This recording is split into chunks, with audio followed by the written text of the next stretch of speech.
So that's starting my applications. So this is the node applications. So now this is there are a couple of features. So you can see like there's pagination here. At most there's 10 records going to be shown here.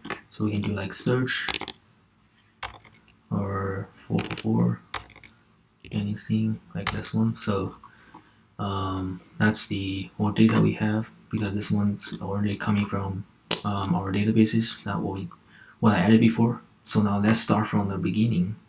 We clean we using the Swagger APIs that were designed in my backend. The backend was designed with Nest.js with Node, and the front end was being designed with Angular. So when the backend started, they have a couple of CRO operations, and this one is for clean all the data in databases. So now let's clean it, and we can say the successfully clean it. And now in databases, the data should be empty right now. Okay, that was empty. So now front end also gonna be when I refresh, gonna be all cleaned out because this at the initial pages getting the data from databases. So now let's start. Add one new node. So now adding 5 data here.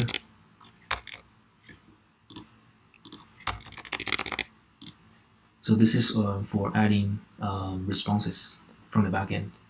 So you click OK, and then now just adding 5 data. Oh, sorry. Add new nodes.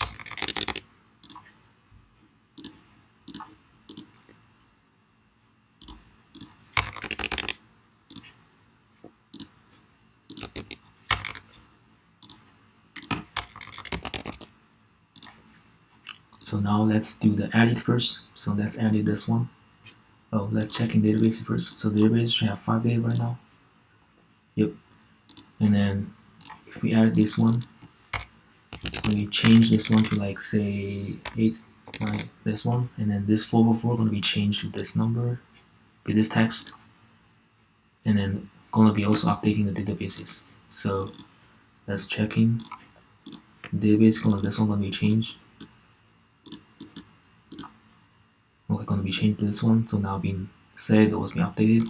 So when we refresh, this gonna keeping the new one, not the old ones. So now let's say if we deleting this one, if we delete, and then so say deleting successfully, and then when we refresh the page, this deleting stuff will not be shown because that will be already been deleting the databases. So let's check in databases. So that was being deleted. Now it's 4 data. And then refresh the pages. Now it should only show 4 records here. So that's the 4 main functions now for getting the table data, and then add, and then this is updating, and this is deleting. So and then let's say let's adding another over 10 records to see the paginations.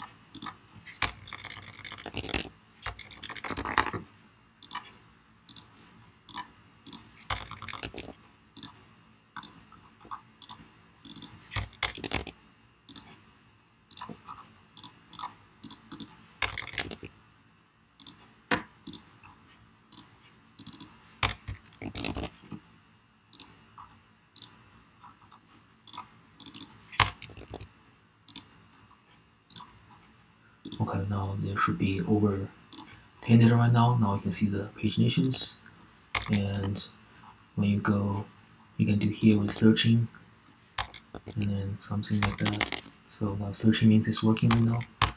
So I think that's whole main functions that were working. So what I did in my code is like I in the front end we have in the applications all my requests was being done from this one add update and remove the databases, and I use this services. So and this service I have I created REST services. So the REST is like for CROD operations, which is using HTTP clients. So when we do in our like requesting services here, So and then gonna come in to the backend. The backend I just need to enable cores here, and then in the controllers we have this kind of uh, main functions, and then like that. So controller, and then we go with services. Services we write some CLD operations, business logics, and then some couple of responses. And using the loggers to logger some errors out if some errors always happens. And then the DAO we have I just using like queries. Yeah, I was using the type ORM. I was coming from this one. So and then in the models I just make a column ORM frameworks. So I think that's the whole structure of my application. So thank you for watching.